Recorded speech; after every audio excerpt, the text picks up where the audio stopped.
Hi, everyone. This is Deborah Lightheart, energy healer and intuitive reader, organizer of the healing community.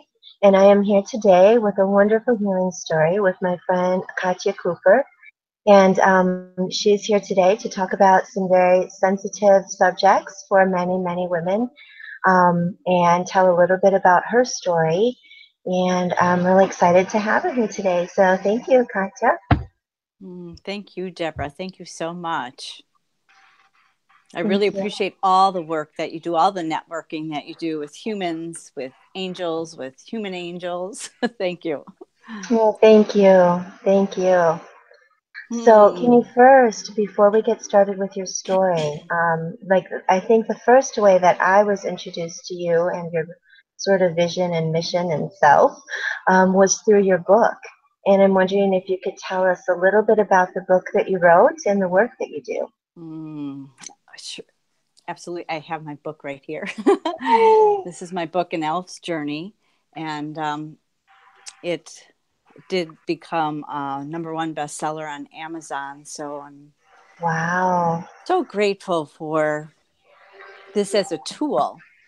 Um, yeah, in the work that I do, I work with a lot of survivors and also male survivors. Unfortunately, there's just so many people that have been through abuse. And I keep finding that people feel like they're all alone with their stories that they haven't shared. And the thing that I keep hearing is their feelings are so intense and they think they're the only ones feeling them. So I really wanted to bring people together to see that they're really not alone and that in this story, in Elf's Journey, it really brings out how common these feelings are after going through experiences like that. I agree so much. And that's part of why I wanted to be able to have a little time with you here on video, is because I believe that sharing our stories, sharing our experiences, and talking about, our own healing process is incredibly healing to other people on the path.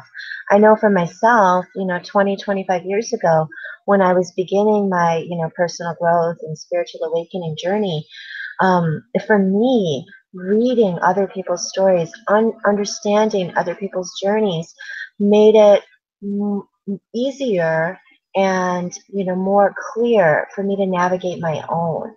And so part of the reason I started this blog and started this column of sharing people's stories is because I feel we all so much inspire each other and help each other just by sharing what we've been through and how we've navigated it and how we've grown. I feel like that can help others that are, moving along a similar path. Yeah, one of my friends said to me, it's like, because this is we're the first generation that actually is addressing childhood sexual abuse, that it's like we're going into a jungle with a machete and just cutting the path. We're just doing the first clearing of the path so that those that follow us have an easier pathway with this. And Absolutely. it's such hard work. It is. It is. And thank you for pioneering that path Mm, with all of mm, us. hmm. All right. Would you be able to tell us a little bit about your story, how you came to the book, how you came to this experience? Hmm. My abuse happened when I was very, very young. And um, I was told it didn't happen. And I was such a young child that that was just very confusing to me. I blocked all the memories. So they didn't come up until age 47, is when they started to come up, when I started doing um, a lot of movement with my body. I was involved in taking the training for teaching Nia, which is a body, mind, emotion, spirit movement form. And I was really getting deep into my body, places that I hadn't moved, that I had frozen the trauma. And so this trauma, these memories started coming up, and it really freed up my body when I let it come out. And it was so disturbing. But what was confusing for my mind was I thought, even as this was coming up, like I was inventing this as if it didn't happen. Because as a child, the imprint was this didn't happen. So it took a lot of sorting out and getting help with that. And the more I validated this did happen, the more ease I felt in my body. So that's really, really key, because I hear so many survivors as they're bringing memories up, they it'll be real at the moment, but then after they're really sensing into their bodies, their head will say, this never happened. And it removes that validation. And so it's really important to validate and listen to your body. Is there more ease in your body? So I sidetracked a bit, but I think that is so key. And basically, that's how I freed up my body and my mind, is listening to it. So more and more memories came out, and um, they were so disturbing that even once I validated it, the thought of sharing my story in these horrific events, they were so violent that they could be triggering to other people. And I was very aware of that. Being a healer, I didn't want to be triggering other people. So I put it into this book, and there's even more reason why I went with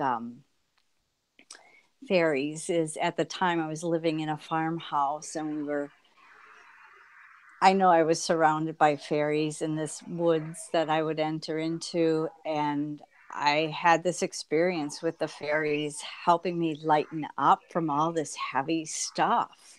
And that's what I wanted to share with other people, this access to nature spirits, or however you would relate to them, that are really here to help lighten us up. And whether that's something someone can believe or not, it doesn't matter, because the idea of a fairy tale is to detach from your own intense feelings and experience how, this being can go through um, diffusing trauma and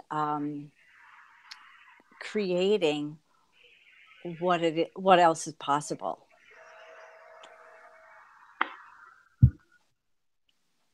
I love so many things about what you said. First of all, the awakening of the memories in your body, because it's been my experience that our bodies really carry everything that we have ever experienced, and in this lifetime and every other lifetime. And so So the true. deeper that we can move into our bodies, the more that we can bring healing to our spirits and to our minds and to our emotions and to our lives. So I love the Mm-hmm. way that you shared, one, how things opened up for you. And it was through this, it was Nia that you said you were doing, right? Right. Yeah, I feel like that's just an incredible process, like yoga, Nia, massage, Mm-hmm. just anything that we do that helps the body to release the pain that Yeah. it's carrying, Yeah. helps us to get into a healthier space too.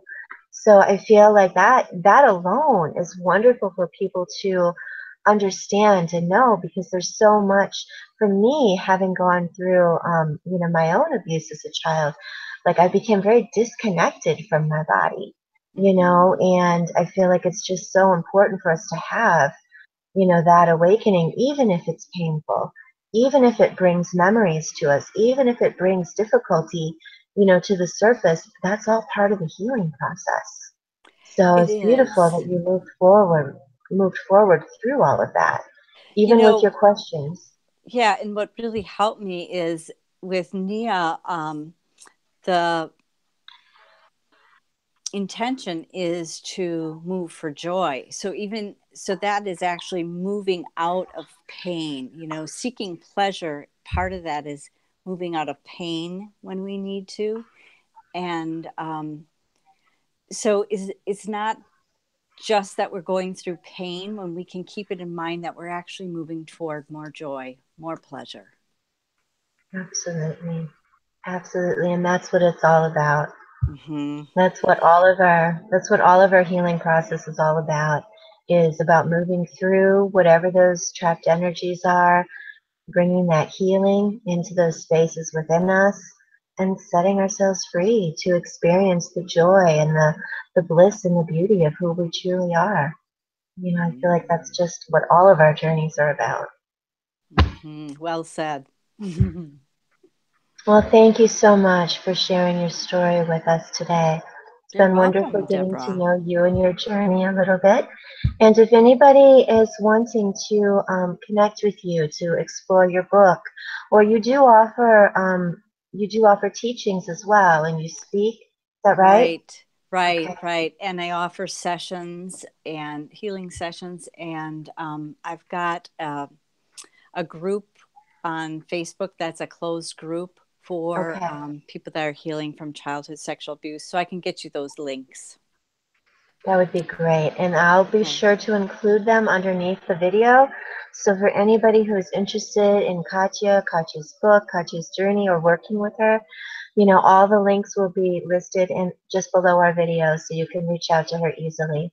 Thank you so much for being here today, and thank you for sharing your story, and thank you for being a pioneer in this jungle of healing process for survivors of sexual abuse. Thank you, and I'm grateful to you for the same thing. Thank you, Deborah. All right. We'll talk to everybody soon. Bye now. Bye-bye.